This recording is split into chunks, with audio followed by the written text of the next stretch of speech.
Եթե անդրադառնանք Հայաստանը սփյուռք հարաբերություններու վերագառուցման, որ դժբախտաբար այսօր այդ բարագաբակցությունը օգտագործելու անհրաժեշտությունը ունենք, նամանավանդ այսօր երբ կտեսնենք աջող խզումը, որ գա Հայաստանի եւ Սփյուռքի միջև, ինչպես պիտի վերագանքնեք վստահությունը եւ ստեղծեք երկկողմանի այդ գաբը, որ հայրենադարձները նաեւ գրնան հանդիսանալ գամրջող օղակ եւ ոչ սովորական դիտորդ։ Տեսեք, երբ որ խոսում ենք Հայաստան-Սփյուռք հարաբերությունների մասին, վերջին տարիներին շատ ակնհայտ է, որ Հայաստան-Սփյուռք հարաբերությունները ոչ միայն չեն բարելավել եւ զարգացել, այլ էապես խզվել են։ Այս վարչախումբը երբ որ եկավ իշխանության, առաջին գործը արեց, որ Սփյուռքի նախարարությունը լուծարեց։ Այնուհետև նշանակեց Սփյուռքի հանձնակատար, որը շատ հաճախ նման է կամ տպավորություն է, կամ դա կարող է եւ իրականություն է, Բաքվի հանձնակատարն է Սփյուռքում։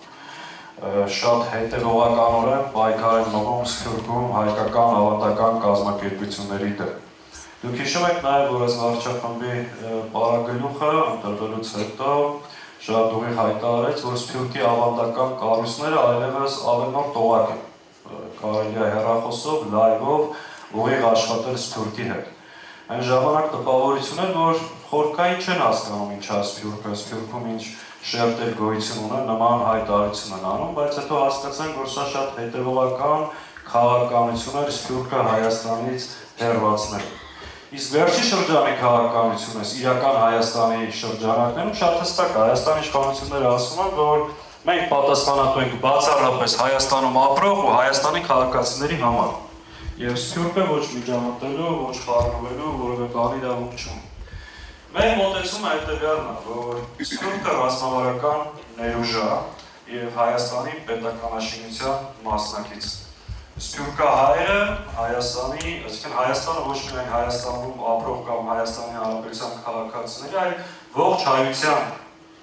մայրաքաղաքն է, երկիրն է, հայրենիքն է, պետությունն է, որի նկատմամբ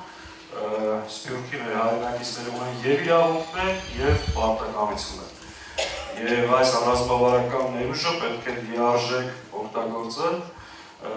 Հայաստանի վերաշինության, կառուցման, զարգացման եւ այդ պոտենցիալը լիարժեք հնարավորություններից օգտվել։ Այս իմաստով մենք ասում ենք, որ Սփյուռքը Հայաստանի համար ունի կենսական նշանակություն, կենսունակության աղբյուր է ու հակառակ։ Հետևաբար, այս իշխանությունների ճանապարհից հետո պարոն նախագահը ներկայացրեց 98-ից 2008 թվականների ինչ կտրուկ շրջադարձ տեղ ունեցավ եւ Սփյուռքահայերի Հայաստան շատերը վստահ են, որ հիմա նայեք այդ տարիներին է մեծ մասը նաեւ վերադարձել եւ իջայլոց երեք մի հատ լավ բան հետաքրքիր տեղի ունեցավ, երբ որ ընկերներից հայրենադարձներից մեկին ասեցի վաղ հրավիրում ենք հանդիպման հայրենադարձների հետ, ասաց ես արդեն հայաստանցի եմ։ Այս իմաստով նաև շատ կարևոր է, որ մեր նպատակը հետևյալն է, մենք պետք է ստեղծենք մրցունակ եւ անվտանգ Հայաստան, որը գրավիչ լինի Սփյուռքից հայրենադարձության համար, ստեղծված լինի բոլոր պայմանները, ու ստեղ մի կարևոր խնդիր էլ կա, մարդիկ նաև հաճախ ձեզանից շատերը, իբրև նաև կամուրջ հայրենադարձության խթանման համար հայրենիք եք եկել նաև ինքնությունը ձեր պահելու, մշակութային հոգևոր անվտանգությունը պահպանելու համար, այսօր դժբախտաբար մենք մեր երկրում արդեն այդ դժվարություն ունենք։ Հետևաբար այս իմաստով մենք պետք է կառուցենք այն պետությունը, նաև մեր Սփյուռքի պոտենցիալը, որը գրավիչ լինի ու հայրենադարձության խթանման համար հատուկ ծրագրեր իրականացնի։ Մի հատ էլ ասա ինչ է ասում այսօրվա իշխանությունը Հայաստանի Հա, իր բանը հետևյալն է, որ Հայաստանի Հանրապետությունում ապրող Հայաստանի քաղաքացիներ ու շատ ուղիղ է հայտարարել, որ գործ չունի։ Հիմա ես ուղղակի ավելացնեմ, այն ժամանակ իմ բանաձևը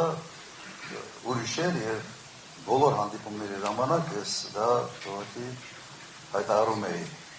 որ Հայաստանի նախագահի իշխանությունը տարածվում է Հայաստանի տարածքի վրա եւ քաղաքացիների վրա։ Բայց պատասխանատվությունը Հայաստանի Հանրապետության նախագահի ամբողջ հայության առջև է։ Այս է եղել բանաձևը եւ այս բանաձևով ենք շարժվել։ Տարբերությունը կարծում եմ հսկայական է եւ արդյունքն էլ է նկատելի։